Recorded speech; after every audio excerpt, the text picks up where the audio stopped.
भूमिका में हम देखते हैं गणितीय भाषा में विवेचन दो प्रकार के होते हैं।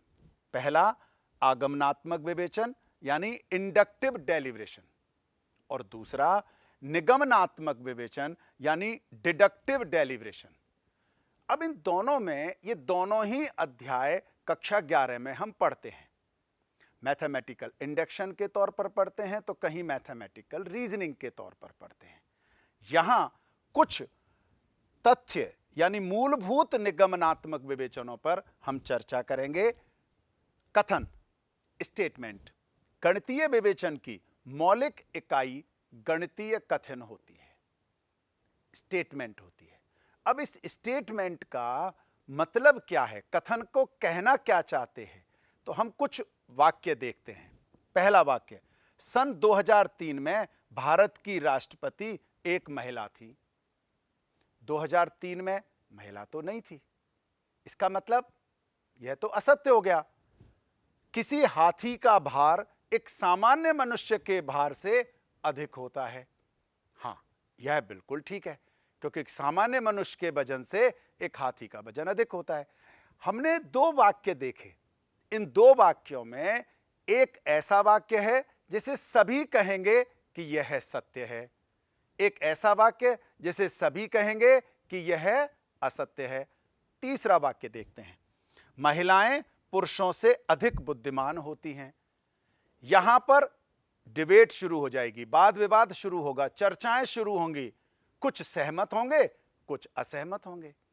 तो गणितीय कथन में उसे कथन नहीं माना जाता जिसमें विभाजन हो जाए, कुछ सत्य कहें और कुछ असत्य। गणितीय कथन वो कथन होता है जो या तो सत्य होगा या फिर असत्य होगा। आइए कुछ वाक्य देखते हैं। 2 + 2 = 4। हम सब जानते हैं, इसे कोई झुठला नहीं सकता। तो हम क्या कहेंगे कि यह वाक्य हमारा सत्य है। 2 धन संख्याओं का योगफल धन होता है। निश्चित तौर पर अगर 2 धन संख्याएं हैं, उनको जोड़ेंगे तो हमेशा धन होगा।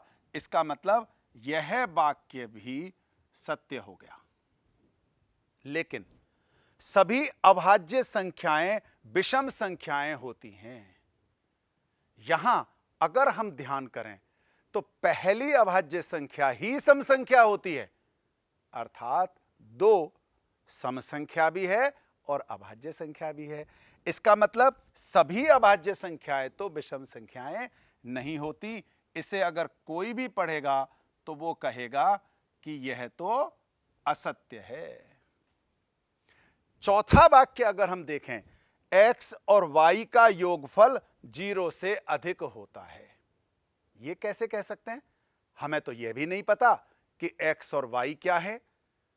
वो x और y के जो मान होगा उस पर निर्भर करेगा। मान लो मैंने कह दिया x का मान -2 है और y का मान -3 है। इन दोनों का योगफल किसी भी सूरत में 0 से अधिक नहीं हो सकता। अर्थात यहां पर अब डाउट शुरू होता है कि x और y क्या होगा। तो ऐसा कोई भी वाक्य गणितीय कथन नहीं कहला सकता जिसमें सत्य या असत्य हम नहीं कह सकें। आइए कुछ वाक्य और आगे देखते हैं। निम्नलिखित कुछ और वाक्यों पर विचार करते हैं, क्योंकि गणितीय विवेचन में इन कथनों को जानना बहुत जरूरी है। आह, कितना सुंदर है। अगर इस वाक्य पर ध्यान करें तो यह विस्मय बोधक है। जी हां, सीधा सीधा भाषा पर आ गए हैं गणित में। तो ऐसा कोई वाक्य जो हमें विस्मय आश्चर्यजनक लग रहा हो, वो हो गया आह कितना सुंदर, या दरवाजा खोलिए, आदेश हो गई, आज्ञा हो गई। और तीसरा, आप कहां जा रहे हैं, प्रश्न हो गया। तो गणितीय कथन में इन तीनों का कोई स्थान नहीं है। अर्थात अगर हमारा वाक्य विस्मय बोधक हो या आदेशात्मक हो या कोई प्रश्न हो, तो वह वाक्य भी गणितीय कथन नहीं कहलाता। तो गणितीय भाषा में इनमें से किसी को भी कथन नहीं माना जाता है। तो ध्यान में आया होगा, कथन कौन सा माना जाएगा? जो या तो सत्य हो या असत्य हो, दोनों ही नहीं चाहिए। विस्मय बोधक भी नहीं हो, आदेशात्मक भी नहीं हो, और सबसे बड़ी बात प्रश्न भी नहीं हो। आइए कुछ और वाक्य देखते हैं। ऐसे वाक्य जिनमें चर समय हो, यानी वेरिएबल्स हैं, हमें निश्चित ही नहीं है। अगर जैसे आज हम कहते हैं, कल, वह, अगर या बीता हुआ कल, कोई भी शब्द ऐसा लग गया। कुछ उदाहरण देखते हैं। कल शुक्रवार है। अब अगर आज मंगलवार है तो क्या कल शुक्रवार होगा?